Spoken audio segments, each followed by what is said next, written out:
اعظم market کے اندر ان کا business, اور اعظم مارکیٹ کے قرب و جوار میں جو مارکیٹیں ہیں وہیں ان کے آج بھی ہمارے خاندان کے لوگ وہیں قرب و جوار میں آباد ہیں۔ تو تعلیم میں نے حفظ بھی کیا، تجوید و قرات، بلکہ بچپن میں ریڈیو سنگر میں ہوتا تھا تلاوت کا مرحلہ، تو اس میں بھی میں نے کئی مرتبہ ٹاپ کیا تھا جب 6-7 سال کے بچے مقابلے میں آیا کرتے تھے۔ اس کے علاوہ ابتدائی سکول کی تعلیم بھی میں نے لاہوری سے حاصل کی، پھر پنجاب یونیورسٹی سے گریجویشن کی، اور پھر میں نے ماسٹر کیا اسلامک اسٹڈیز میں، پی ایچ ڈی کی۔ اس کے علاوہ بے شمار میں اس کے بارے میں نہیں کہہ سکتا کہ کچھ انٹرنیشنل اسلامی یونیورسٹی سے میں نے کافی سارے تخصص کیے ہوئے ہیں۔ اس کے علاوہ کئی اور یونیورسٹی سے بھی میں نے استفادہ کیا ہوا ہے علم، یعنی جو ریلیونٹ ایجوکیشن ہے وہ اس کے ساتھ میں نے کافی ساری حاصل کی ہے۔ طب کی دنیا کے اندر بھی میں نے جو ریلیونٹ ایجوکیشن ہے وہ حاصل کی ہوئی ہے الحمدللہ۔ 200-250 قریب کتابوں کا میں مؤلف بھی ہوں، مصنف بھی ہوں۔ کئی یونیورسٹیز کے اندر بھی میں اعزازی لیکچر دیتا رہا ہوں۔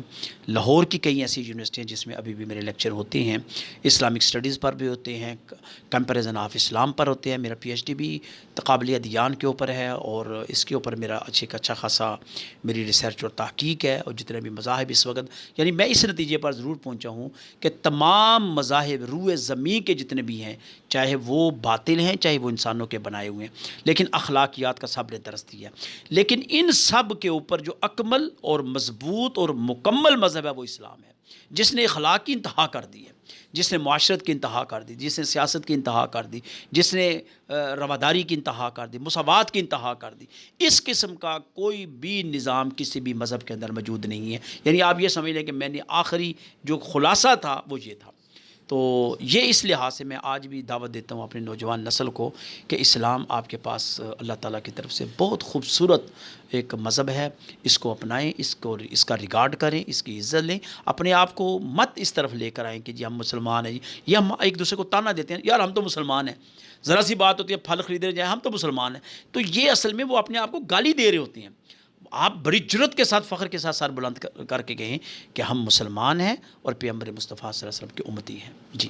جی ناظرین، آپ نے پروفیسر ڈاکٹر حفیظ الرحمان بغدادی صاحب کی شخصیت کا ایک پہلو جانا کہ وہ علمی ادبی شخصیت کے مالک ہیں اور ممتاز عالم دین ہیں، مفسر قرآن ہیں، جبکہ ان کی شخصیت کا دوسرا نمایاں پہلو یہ ہے کہ یہ ایک معروف قانون دان بھی ہیں۔ آپ شریعت کورٹ کے سابق جج بھی رہے ہیں۔ ہم ان سے جانتے ہیں کہ آپ کا وہ ایکسپیرینس کیسا رہا اور قانون کی ڈگری آپ نے کہاں سے حاصل کی۔ جی ڈاکٹر صاحب، آپ بتائیے کہ آپ نے قانون کی ڈگری کب اور کہاں سے حاصل کی؟ جی بالکل، یہ میری زندگی کا ایک بڑا خاص اور اہم پہلو ہے۔ آزاد کشمیر کے اندر ہمارا ایک بیسک تعارف یہ بھی ہے کہ ہم خاندانی طور پر کشمیری ہیں، یعنی پارٹیشن سے پہلے کے کشمیری ہیں۔ تو ہمارا ایک استحقاق ہے کشمیر کے اندر کہ چونکہ ہم ریاستی سرٹیفکیٹ رکھتے ہیں، تو اگر کوئی وہاں پر پوسٹ ہو تو وہاں ہم اس کو اویل کر سکتے ہیں۔ تو آزاد کشمیر کے اندر شریعت کورٹس موجود ہیں۔ انیشنل جو سٹیج ہوتی ہے اس کو تحصیل قاضی کہتے ہیں، جو تھوڑی سی اوپر ہوتی ہے اس کو ضلع قاضی کہتے ہیں، اس کے بعد پھر رجسٹرار شریعت کورٹ، ایسے یہ الفاظ استعمال ہوتے ہیں۔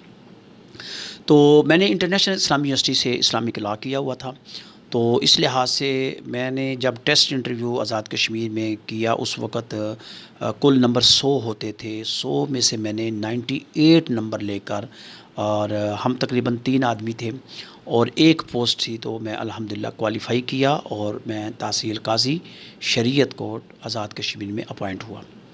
تو وہ ایک بڑا اچھا تجربہ رہا، ایک بڑی آپ سمجھ لیجئے کہ قانون کا ایک اپنا ایک لذت ہے اس کو، بلکہ میں کئی دفعہ کہتا تھا کہ ریٹائرنگ روم میں اور کورٹ روم میں بڑا ایک عجیب سا فرق ہے۔ ریٹائرنگ روم میں ہم بیٹھتے تھے تو اپنے آپ کو بڑا ایزی فیل کرتے تھے، جب کورٹ روم میں بیٹھتے تھے تو پتہ چلتا تھا کہ انصاف کس کو کہتے ہیں، انصاف کی کرسی کیا ہے۔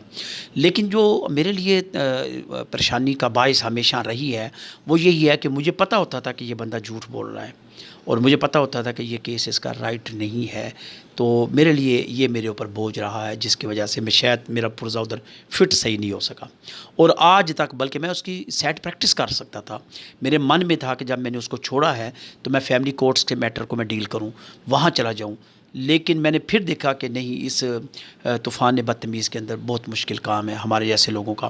ہم ایسا یہ کر سکتے ہیں کہ ہم پبلک کے لیے کئی ایسے راستے تیار کر لیں کہ آنے والی نسل میں سے جب بھی کبھی انقلاب آئے ملک کے اندر تو یقیناً اس بات کی یہ چیز ہوگی کہ جو آتھر ہیں انہوں نے کیا لکھا، کیا روٹس تعین کی۔ میں نے کہا بجائے ہم اس سمندر کے اندر بہہ جائیں، ہم کچھ روٹس تعین کر دیں۔ تو اس کے اوپر جیسے طلاق کا ایک بہت بڑا مسئلہ تھا، خلا کا مسئلہ ہے، زہار کا مسئلہ ہے، تو میں نے بہت سارا اس کے اوپر کام کیا۔ میری ایک کتاب ہے نجم النساء کے نام سے، وہ ساری کی ساری خواتین کے اوپر ہیں۔ تفسیر قرآن کے اندر جہاں پر بھی خواتین کے مسائل کا ذکر آیا ہے میں نے اس کے اوپر بھرپور ڈبیٹ کی ہے، اس کے جتنے بھی خد و خال ہیں ان کے اوپر ڈسکس کیا ہے، اور قانون کے دائرے نہیں، اسلامی قانون کو پرائرٹی دی ہے۔ مثلا ایک بچی ہے وہ بھاگ کر نکاح کر لیتی ہے، پاکستان کے قانون کے اندر اجازت ہے، جی بالغ ہے، عاقل ہے، لیکن شریعت کہتی ہے لا نکاح الا بولی۔ میں نے کبھی بھی اس کے اوپر اپنا اوپینین نہیں دیا کرتا تھا، بلکہ میں اس کو اریسٹ کرتا تھا۔ تو بعد میں وہ اگلی کورٹ میں جا کر، وہ اپیل میں جا کر وہ بری ہو جاتے تھے۔ تو یہ ایک بڑا سیٹ بیک رہا ہے۔ تو جہاں پر اسلام نے تعین کیا ہوا تھا حدود کا، ہمارے ہاں وہ چیز لچک میں موجود ہے، جس چیز کی وجہ سے ہمارا نظام جو ہے وہ آج بھی کمزور ترین ہے۔ کئی جگہوں پر بچیاں بھاگتی ہیں، کئی جگہوں پر بچے بھگاتے ہیں۔ نتیجہ یہ نکلتا ہے کہ سوسائٹی اس نام سے ان کو پروٹیکشن دیتی ہے، وہی لفنڈر ٹریپ پروٹیکشن دیتے ہیں جی کہ ہم عاقل ہیں، بالغ ہیں اور ہماری مرضی ہے، جو مرضی کریں۔ یہ نہیں ہے۔ شریعت نے خاندانی نظام دیا ہے، شریعت نے حقوق دیے ہیں۔